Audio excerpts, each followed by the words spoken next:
take it away. All right. Hello, everyone. Happy Wednesday. So my name is Blake Anderson. I am a master's student at the University of Florida researching programming languages. And I'm talking today about versioning for user-facing changes versus API breakages.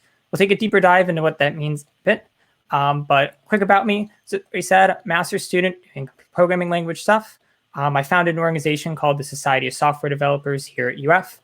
I've also spent about 4 or 5 years working with a group called SpongePowered, which is a Minecraft modding API, which presents some really interesting challenges and dependencies in this area. And I've been working for about 3.5 years on my own programming language called Rovos, which is specifically for API design and enforcement.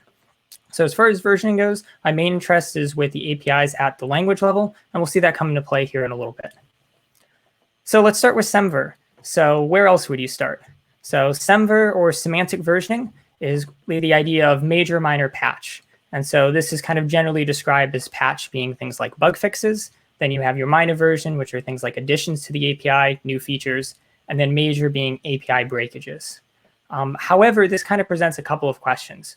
First off, what does it really mean for an API addition to exist? So how do we separate an addition to the API from something that would be a breakage?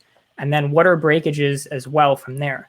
So we can have different types of breakages, we'll see later. So things like renaming a function will break things, but it's not the same type of breakage as something like redesigning an entire project. So there's a vastly different scale of work involved there. And then finally, what is kind of the deal with this major version? So because all of our API breakages get kind of thrown into this major version, and then we kind of see the major version as kind of the most important thing about SemVer, which is true. But the consequence of that is that anytime the major version changes, it tends to cause kind of like a panic attack for everyone using that dependency. And so for case studies, so Python, I think we're all kind of familiar with the Python 2 to 3 migration. Likewise, with Python 1 to 2, there were similar types of breaking changes, but we don't hear about that as much simply because there were fewer of them and it was a lot less prevalent. So when you're making these types of major versions, there can be all kinds of breakages that can be a huge amount of work involved for it. And that depends on the language, the environment, and everything else. A similar language is Java. And so Java actually kind of has the opposite things going on, which is that Java versions like Java 5 or Java 8 all the way up to Java 17 now have kind of the opposite thing, which is that they're not actually breaking changes most of the time. They're normally designed in a backwards compatible manner. And so the versions are normally like 1.5 or 1.8. I think nowadays they've dropped the leading one. But the original idea was that those major versions are in fact minor versions because they're backwards compatible. However, as far as simply describing the scope of change, it makes more sense for them to be major versions. Java 5 added generics along with all kinds of other things, and that was a huge change to the ecosystem. And Java 8 added lambdas, which are probably my favorite thing about the Java language right now. And so there are a couple other varieties that have popped up as a result of this. So one is called calendar versioning, or calver. And so this is basically the idea of building in the year into the version. So for example, everything now would be 2021.1.2 or something like that. And so this offers some benefits. So you can see how old the release is at a glance. And this is kind of helpful if you're just kind of looking to compare things, especially if you have a lot of different projects. And it tends to be better for more product-like things. So stuff that is being updated kind of frequently time and has kind of 1 or 2 yearly releases. And it's kind of an ongoing changing product. So a good example of this is JetBrains. JetBrains makes a bunch of IDEs for all kinds of things, but is most famous for IntelliJ for Java. And so JetBrains actually used to use a more SemVer approach, but a couple years ago, they switched to doing a more calver approach. They have a really good blog article for this. It's in the speaker notes for slides, so I'll get those out and people can go and take a look at that. But they have a blog post explaining why they made that change and why they think it was better for them. Other things, Unity does this as well, right? Because Unity is kind of constantly doing updates for things, try to improve things. And so year tends to be a bit better for that. And then Ubuntu is an interesting example here because they've done it pretty much since they started back in 2004. And so speaking of which, the next upcoming version is Jammy Jellyfish. So if you're interested in interesting version schemes, feel free to take a look. Code names are kind of fun. Another thing here is ZeroVer. And so this is basically, well, SemVer was kind of like all over the place. So we're just going to kind of mock that a little bit and say the major version is always going to be 0. And so instead, we just have the minor and the patch version. And we kind of dodge the question of API compatibility entirely. And so the end result of this is that you basically have a user and an implementation split. And so the minor version gets updated whenever user changes occur, things like new features, which are backwards compatible, or breakages, which are not backwards compatible. Anything the user needs to be aware of would result in a minor version increase, while the patch would just be any type of implementation changes, bug fixes as usual. And so React Native is a very popular and well-used project that uses this. So Axios is another one. And a very interesting one is Toml, right? So this is Rescon Moore, who's the creator of Hub. And most interesting about Toml is that Toml recently went from being a ZeroVer to actual SemVer. It had a 1.0 release just this year. But that's after 7 years in development. And the reason why I say that it's kind of interesting is because it was made by the same person who designed the original SemVer spec. And so the end result is that even the person who designed kind of the SemVer spec found some issues with it that was, keeping Toml on, major version 0 for such a long time without any type of compatibility guarantees. And meanwhile, Toml is not the most popular, but a relatively popular configuration language, popular enough to be used with things like AWS and other stuff. And so that kind of gets us into our key contraction here. So key contraction. And so we have user-facing changes, such as how you convey impact. And so these are things like your major version might be a redesign, minor version might be a feature, and then a patch is a bug fix, while API breakages would be about how to convey compatibility. And so this would be something like a major breakage, minor addition, and patch would be effectively no change. And so this split really tears SemVer stuff apart because we tend to apply more user-facing changes on, the major version has this major impact, while it's really just trying to convey compatibility more than anything else. And while compatibility is important, it's not necessarily the only thing at play either.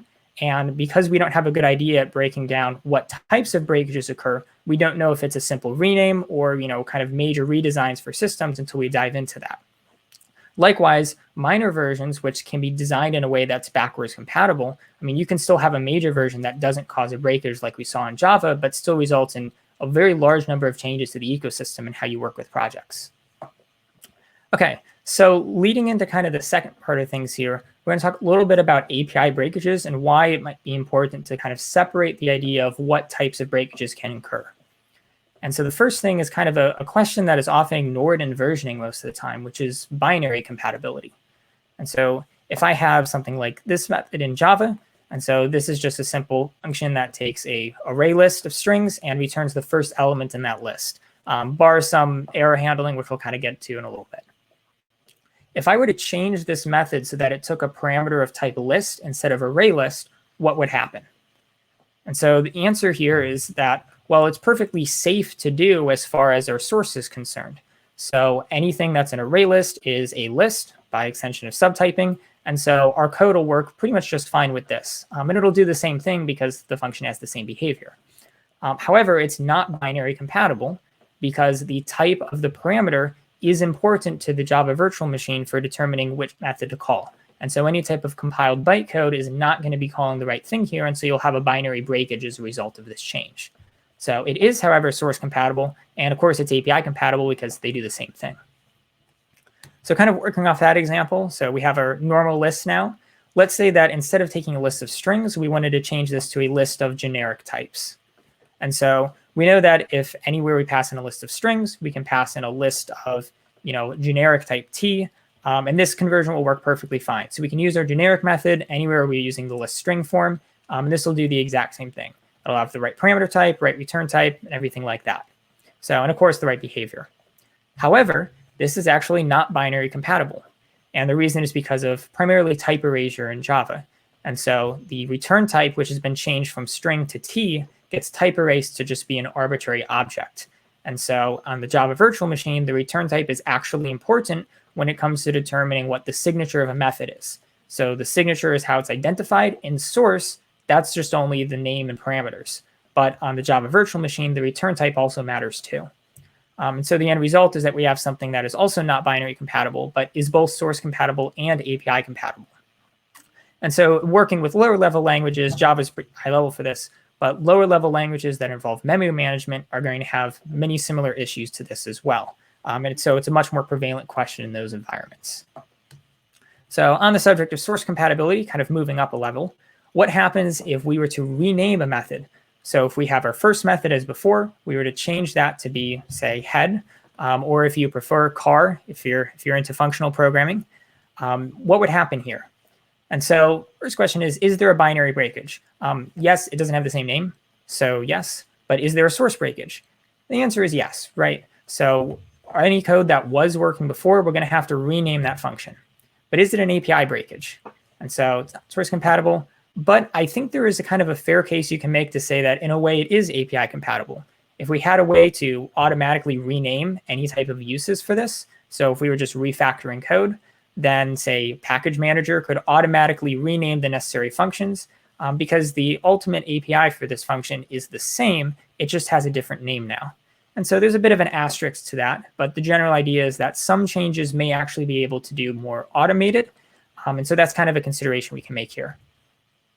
So moving up level of API compatibility, these are kind of pretty standard examples, so I'll go through them quickly. Basically, if we were to do something like change the behavior for an empty list, so return null instead of throwing some type of index out of bounds exception, that would be a huge API compatibility breakage. It is binary compatible and it is source compatible though. So that's kind of a consideration to make too. So these are all kind of independent. And then likewise, the example might be instead of say returning null, what if we were to just assert it? And so presuming assertions were enabled, then we're checking to see that the size of the list is greater than 0. This would throw an assertion error, which is a different type of exception. And so in theory, this should be fine. So it's like somewhat API compatible. But in practice, there's probably some person using that is just catching all exceptions or is catching specific error types. And so the change in that exception type could have a conceivable impact. And so that's kind of an interesting question where what changes by language are important. And so it kind of gets into the idea that the language here actually matters. So to demonstrate this, I'm going to use Kotlin. And so Kotlin here, you can define something called an extension function. And so this allows you to basically add a new method onto a type. So in this case, we're adding a first method onto a list of type T. And this does the same behavior that we saw previously, just written in Kotlin syntax. And so what happens if we were to add in a class of st? So if we just had our lit class and we were to add in a new method to that class that had the same name and the same signature as the method that we were defining as an extension function. And so in this case, you have something that I kind of best describe as coincidentally API compatible. Yes, it works. And in general, it'll be relatively effective because if you're going to add a new method with the same signature, it's probably doing very close to the same thing. But it's not a guarantee, right? And of course, it is binary compatible and it is relatively source compatible, things considered. The difference is that because extension functions or Kotlin are resolved at statically, result compile time, it might change what it starts referring to. So your source where it previously was calling the extension function, it could change to start calling the method without you even knowing about it. And so ingenious here, what happens if we had something with a slightly different signature? So in this time, we turn a nullable T. And so instead, we're saying if the first element exists, return that. Otherwise, return null. And so this is not API compatible because Kotlin is going to select this method with greater priority. And so it'll change the return type from being T to being a nullable T. And so this can actually start kind of breaking things if you're not expecting it. But what's interesting is that the other way around can actually end up being OK. It's not really API compatible because it has different behavior, because instead of returning null if it's empty, it'll start throwing an exception. But it does end up being binary and source compatible because most things will still compile. There might be some aspects of source compatibility that could start checking for this. There are some warnings that come into play, and it seems like they're going to be looking at enforcing this at a later point. But at least for now, it will compile just fine. And so this kind of brings us to the final idea, which is split-ver, because more standards are always helpful. And so what we want to do is we want to separate the idea of user-facing changes, which convey impact, from our API breakages. And so our user-facing changes might be something like this. So we have a project, feature, patch. And so patch are standard bug fixes. Feature are going to be our new things that we're adding on that are additions, but tend to keep the same type of spirit of what the original project was going for. And then project is going to be like when we're redesigning some type of system. So where previously you might have been using this approach, now we're changing it over to use some other type of system. And so that might be something where that could have cascading effects on the design of someone else's project. And so this is primarily for your end users. So for most projects, developers, but it could also be other end-facing users. But we're mainly thinking of developers here for our packages. And then likewise, API breakages, how do you convey compatibility? So you can do things like project.source.binary, so separating this out. Scala does something like binary is actually before source. This can be helpful if you're in more compiled languages or whatever. It kind of depends on the priority. Another option might be having distinct source or binary fields. And this is going to be more for your languages, your package managers, and project maintainers, because the language actually has a huge impact. And so last couple of case studies here. So Minecraft Forge does something similar to this. They have separate versions for API and mod compatibility. And so the mod compatibility really means the data of the system, because if that changes, then it could break existing worlds. So this is really a case of data versioning. And then Android also has something similar where they have all of their platform versions. So, and these kind of progress as normal SemVer, but the API level is kind of your API version. And so they have something like this too, and it's been pretty successful in that environment within reason. And so kind of the key takeaways here is that you want to separate user-facing changes from API breakages. So considering the impact versus the compatibility. And so having a separate project and API version is a good way to do that. And then finally, you can separate different types of API breakages, like we saw with binary, source, and then project level. And the language matters for this, right? This is something where the language and the package manager have to work together to kind of basically compute whatever version it should be and decide on how the API is actually impacted and what guarantees can be made there. And then you should consider allowing tooling to handle some type of simple source breakages like renaming and other things like that. That's where I'll end things off from here. So if there's any questions, we can kind of jump into things there. And free to check out my website, blog, and GitHub, and whatever else type of things around for this today. So yeah. Thanks, Blake. I have a question about conveying impact versus conveying compatibility. Why can SemVer not be used for both? So, for example, the major version can be breaking or a redesign. Yeah, so it definitely could if you're very careful with it and kind of on foresight. But the simple thing is, I think the best reason I can say why it can't be used for that is that there are so many projects that are not using it for that already. And I think kind of the experimental data is kind of the best justification for that, because there's that difference between theory and practice. And so in practice, what you're seeing is systems like React Native, which are, on minor version, right? They're on major version 0. And so I think the latest version of React Native is something like 0.64 or something like that, right? And there's all kinds of other projects that have been on major version 0 for such long periods of times where they've never even committed to having that API guarantee in the first place. And so I think the first step for that would be to ask them and kind of see, well, why are you not even getting to major version 1 so you can start making those guarantees in the first place? And I think it's simply because there's so many different guarantees that are kind of thrown together in that it's a major commitment, and it's hard to kind of manage that when you have a project with changing scope. Let me check the element thing to see if there's any questions. How could you convince package managers to change their versioning scheme to what you propose? So I don't think that there needs to be a super major change. I think a huge aspect for this is that if a package manager were to build in kind of an internal compatibility version, that can be pretty kept separate from what the user actually sees. So because the SemVer does convey some type of breakage info with it, but if the package manager has access to more detailed information about that, and then it can manage that more effectively. I think the largest way to kind of that is really focusing around the ideas of what types of different breakages can occur, so binary versus source breakages, and really how important that the language aspect is in play.